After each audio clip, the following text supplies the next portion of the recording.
हाय बच्चों, हम लोग शुरू कर रहे हैं अगला चैप्टर। वो चैप्टर का नाम है बैंक रिकंसिलिएशन स्टेटमेंट। करेक्ट। अभी बैंक रिकंसिलिएशन स्टेटमेंट क्या है वो हम लोग शुरू करेंगे देखने के लिए कि what is that exactly. Correct. मुझे बताइए, हर बिजनेस का बैंक में अकाउंट रहता है। करेक्ट। वो अकाउंट कौन सा रहता है? जो बिजनेस का बैंक में अकाउंट होता है ना, उसको कहते हैं करंट अकाउंट। उसको क्या कहते हैं? Current account. और हमारा ये कौन सा किसका है? बिजनेस का। और हमारा जो रहता है ना अकाउंट बैंक में, वो अकाउंट को कौन सा रहता है? उसको कहते हैं पर्सनल अकाउंट। पर्सनल जो आदमी का अकाउंट रहता है ना बैंक में, उसको कहते हैं सेविंग अकाउंट। करेक्ट। तो बिजनेस का जो बैंक में अकाउंट रहता है उसको कौन सा अकाउंट कहते हैं? Current account. अभी करंट अकाउंट को एक फैसिलिटी देता है बैंक। करंट अकाउंट को एक फैसिलिटी देता है। वो फैसिलिटी क्या है? जो खाली बिजनेस को मिलता है। क्यों? क्योंकि बिजनेस का कौन सा अकाउंट रहता है? करंट अकाउंट रहता है बैंक में। तो वो फैसिलिटी कौन सी है? वो फैसिलिटी का नाम है bank overdraft. Bank OD. Bank OD मतलब समझो मेरा बिजनेस है। करेक्ट। मैंने मेरे किसी क्रेडिटर को चेक दिया, उसको पैसा देना था तो मैंने चेक लिख के उसको दे दिया। चेक था 50,000 का। तो अभी जिसको चेक दिया वो क्या करेगा? वो जाएगा मेरे बैंक में, बैंक वालों को चेक देगा और बैंक वाले मेरे बैंक अकाउंट से उसको पैसा निकाल के देंगे, 50,000 रुपया। करेक्ट। लेकिन मेरे बैंक में, मतलब बिजनेस, मेरा क्या है? बिजनेस है। मेरे बिजनेस के बैंक अकाउंट में खाली 30,000 रुपया है।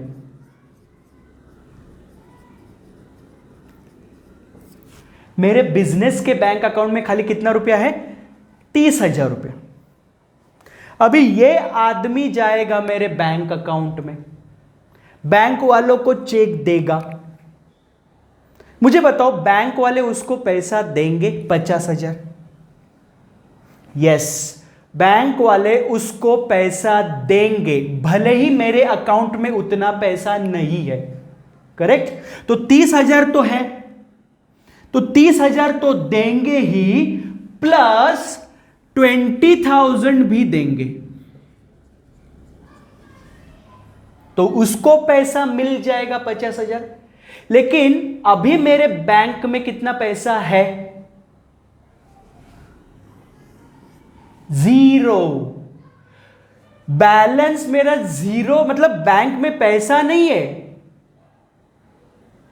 रादर मैंने ही बैंक से ओवर ड्रॉ किया। मैंने ही बैंक से क्या किया? Over draw.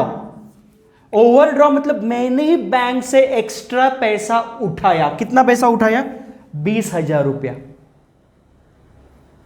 तो फ्यूचर में मैं ये पैसा बैंक वालों को वापस कर दूंगा, ताकि ये आदमी का नुकसान नहीं हुआ, मेरा भी नुकसान नहीं हुआ। करेक्ट। समझ में आया? तो ये फैसिलिटी कौन से अकाउंट को दी जाती है? Current account. और करंट अकाउंट किसका रहता है? बैंक, बिजनेस वालों का। क्लियरली समझ में आया current account and saving account का डिफरेंस? यस। ये फैसिलिटी हम आप जैसे लोगों को नहीं मिलता, बिजनेस वालों को ही मिलता है जिनका करंट अकाउंट होता है। क्लियर?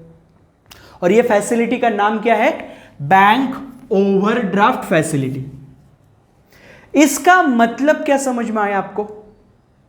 इसका मतलब यह है कि कभी कभी किसी महीने में आपके बैंक का पॉजिटिव बैलेंस भी हो सकता है, या कभी कभी किसी महीने में आपके बैंक का निगेटिव बैलेंस भी हो सकता है। निगेटिव बैलेंस पॉजिटिव बैलेंस मतलब आपके बैंक में पैसा है। निगेटिव बैलेंस मतलब बैंक में पैसा तो है ही नहीं, ऊपर से आपने बैंक से ही ओवरड्रॉ किया है। कितना रुपया ओवरड्रॉ किया था? 20,000 रुपया। तो ये 20,000 को कहते हैं निगेटिव बैलेंस, या इसको कहते हैं बैंक ओवरड्राफ्ट। क्लियरली समझा? तो एक चीज समझ में आई आपको कि बैंक का पॉजिटिव बैलेंस हो सकता है, मतलब बैंक बैलेंस पॉजिटिव भी हो सकता है, बैंक बैलेंस निगेटिव भी हो सकता है। कौन सी फैसिलिटी के वजह से? बैंक ओवरड्राफ्ट फैसिलिटी के वजह से। क्लियर? यस। अभी आगे बढ़ते हैं। आगे मुझे बताइए,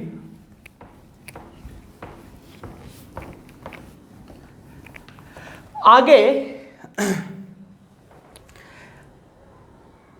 आप बैंक में जाके पैसा जमा करते हो। समझो आपका बिजनेस है, आपके बिजनेस का बैंक अकाउंट है।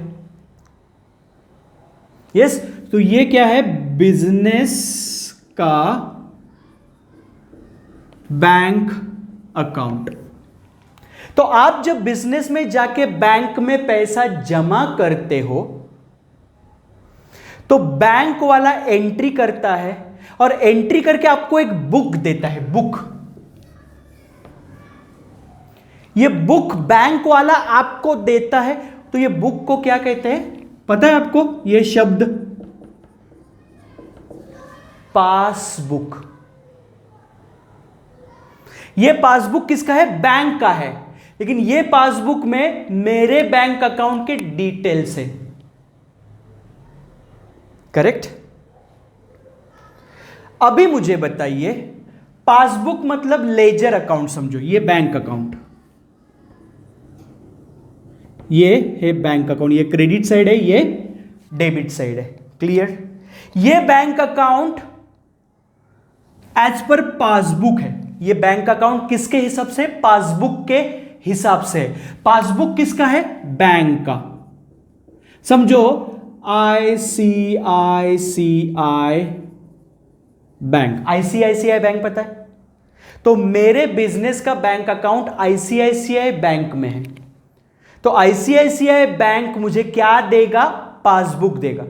तो समझो ये पासबुक है, ये बैंक अकाउंट है। यस। अब मैं जब बैंक में पैसा जमा करने जाऊंगा तो मैं मेरे बुक्स ऑफ अकाउंट्स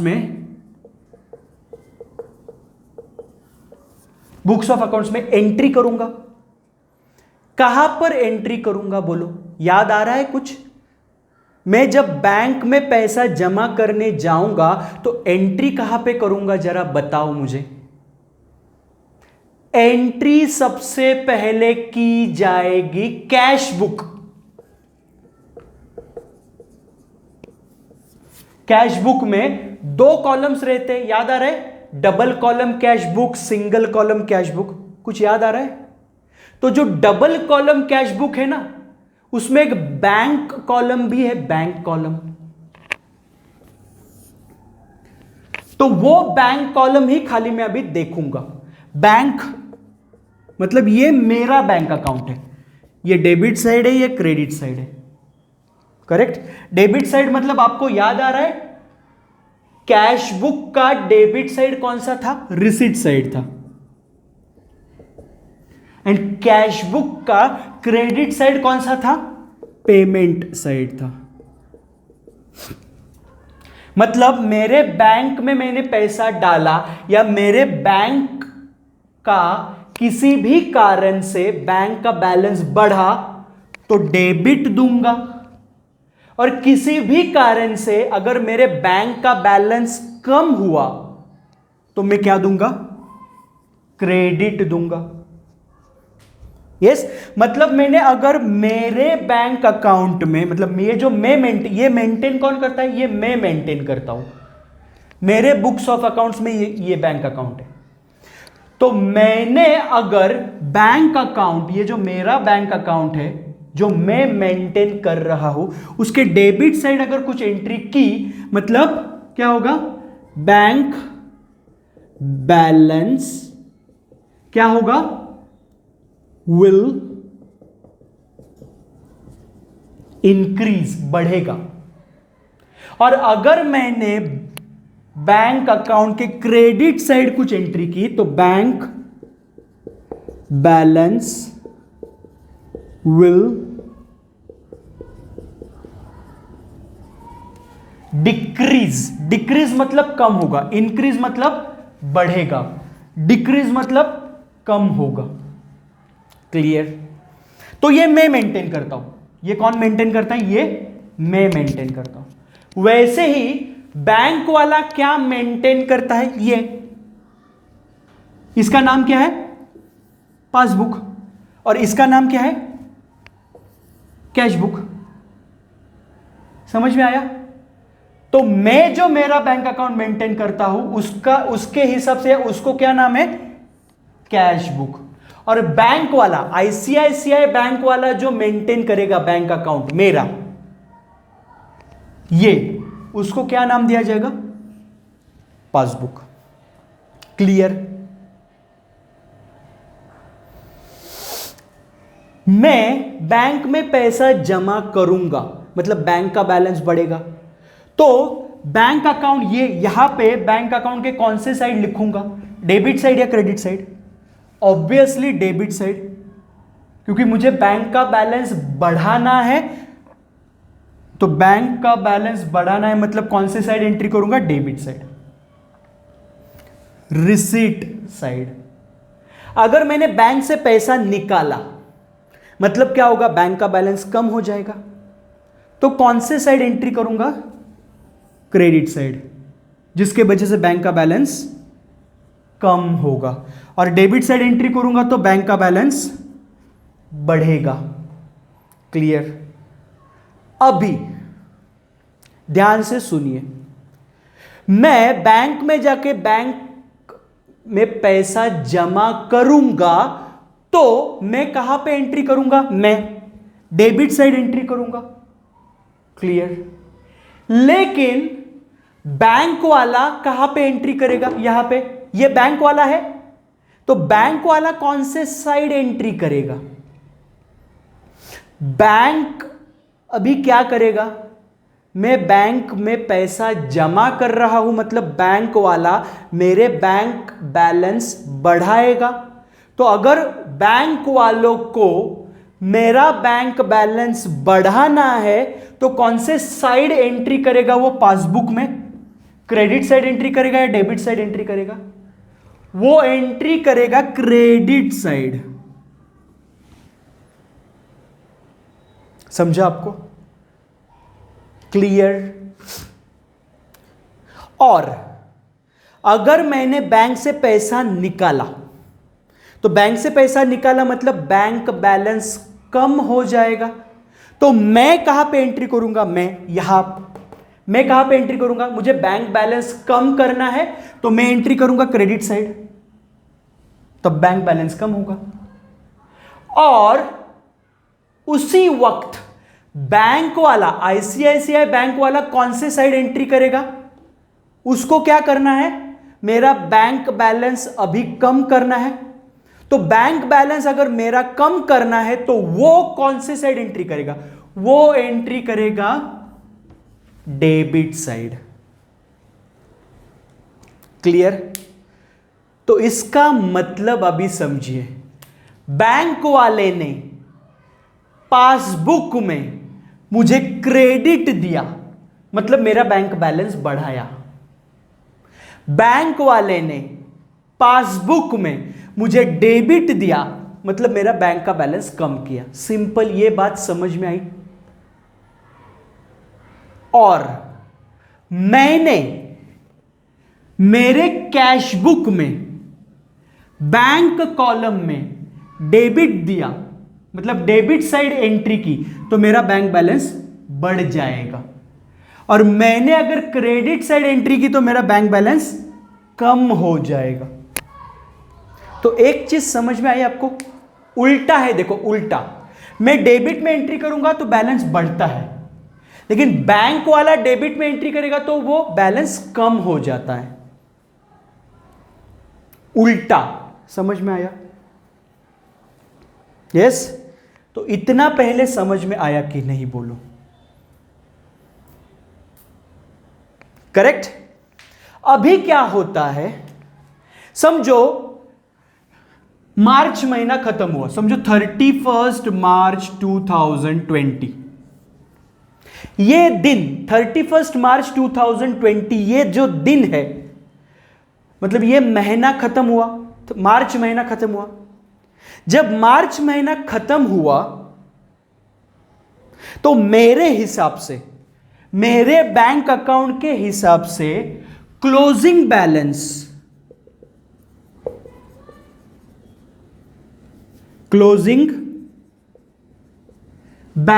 है 20,000। तो मेरे बैंक बैलेंस कितना है? बैंक बैलेंस 20,000, ये मेरे हिसाब से है। लेकिन मैं पासबुक लेके गया बैंक में और बैंक वालों को बोला कि ये पासबुक मुझे अपडेट करके दो। क्या करके दो? अपडेट। तो बैंक वाले ने मेरा पासबुक अपडेट किया, मतलब पूरे मार्च में जितना भी एंट्री है वो पासबुक पे चढ़ाया, और मैंने पासबुक देखा, मैंने मेरा पासबुक देखा, तो पासबुक के हिसाब से, पासबुक किसका है? बैंक का है, तो बैंक के हिसाब से मेरा बैंक बैलेंस खाली 15,000 है।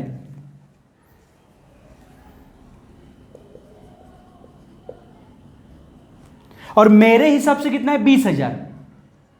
तो 31 मार्च को मेरे हिसाब से बैंक बैलेंस है 20,000, लेकिन उसी दिन 31 मार्च को ही बैंक के हिसाब से मेरा बैंक बैलेंस है 15,000। ऐसा क्यों हुआ? इसके पीछे क्या कारण है, यह जानना मतलब बैंक रिकंसिलिएशन स्टेटमेंट बनाना। Simple, clear? या उल्टा हुआ, समझो उल्टा। बैंक के हिसाब से मेरा बैंक बैलेंस है 31 मार्च को 25,000, लेकिन मेरे हिसाब से मेरा बैंक बैलेंस है समझो 20,000। तो 31 मार्च को बैंक वाला बोल रहा है कि तुम्हारा बैलेंस है 25,000 बैंक बैलेंस, लेकिन मेरे हिसाब से तो 20,000 ही आ रहा है। तो क्या कारण है, अलग अलग क्यों बैंक बैलेंस दिखा रहा है? बैंक बैलेंस तो सेम आना चाहिए ना, मेरे हिसाब से क्या या बैंक के हिसाब से क्या? दोनों के हिसाब से बैंक बैलेंस तो सेम आना चाहिए, सेम टू सेम, लेकिन डिफरेंस आता है।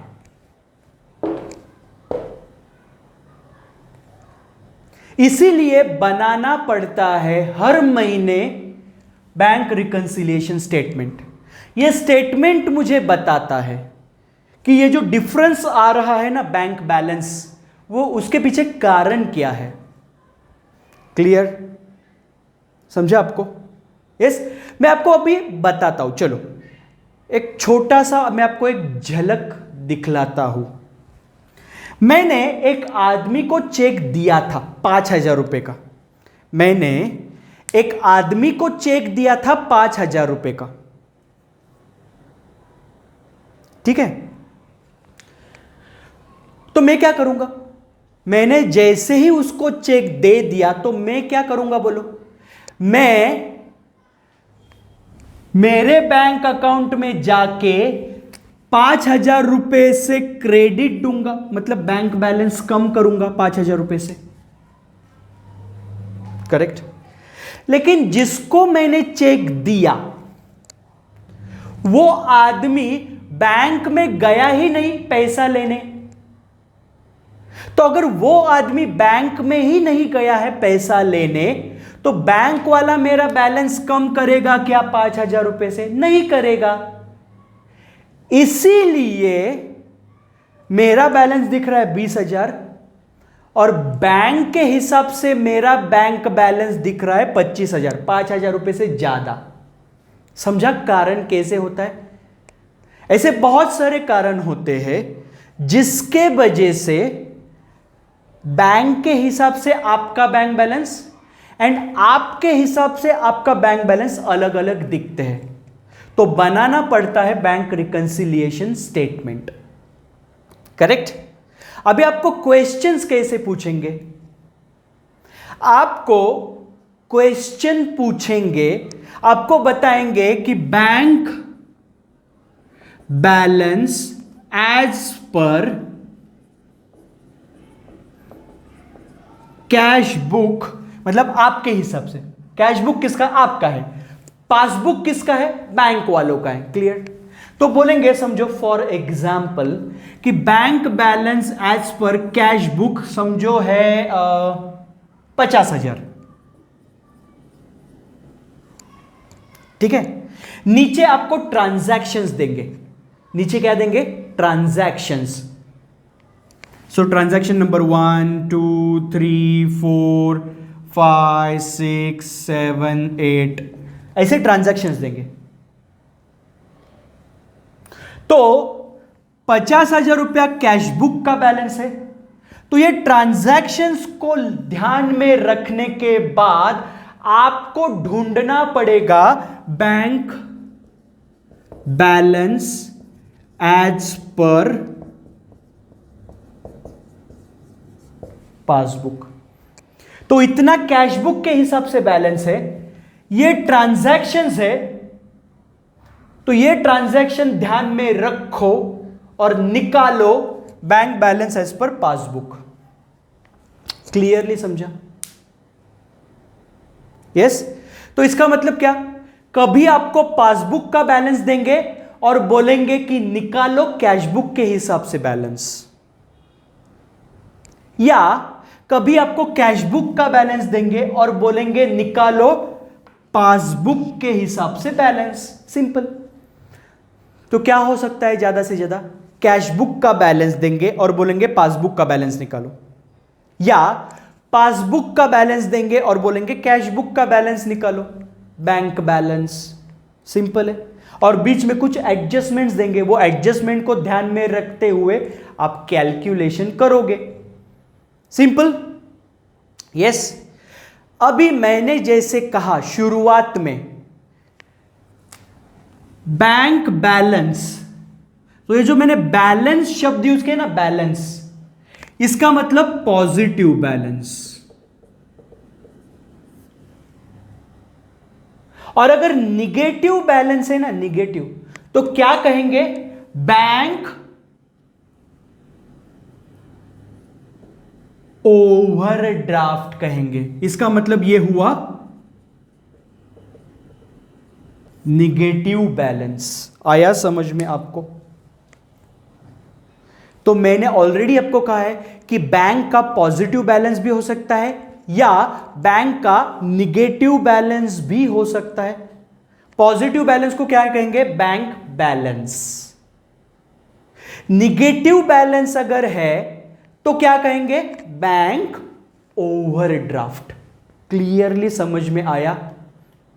यस। ये था introduction of bank reconciliation statement. Clear? अभी हम लोग क्वेश्चन शुरू करेंगे अगले लेक्चर से, ताकि आपको अच्छे से पता चलेगा कि इसका एग्जैक्टली क्या करना है, कैसे करना है। ठीक है? मिलेंगे अगले लेक्चर। तब तक के लिए थैंक यू सो मच।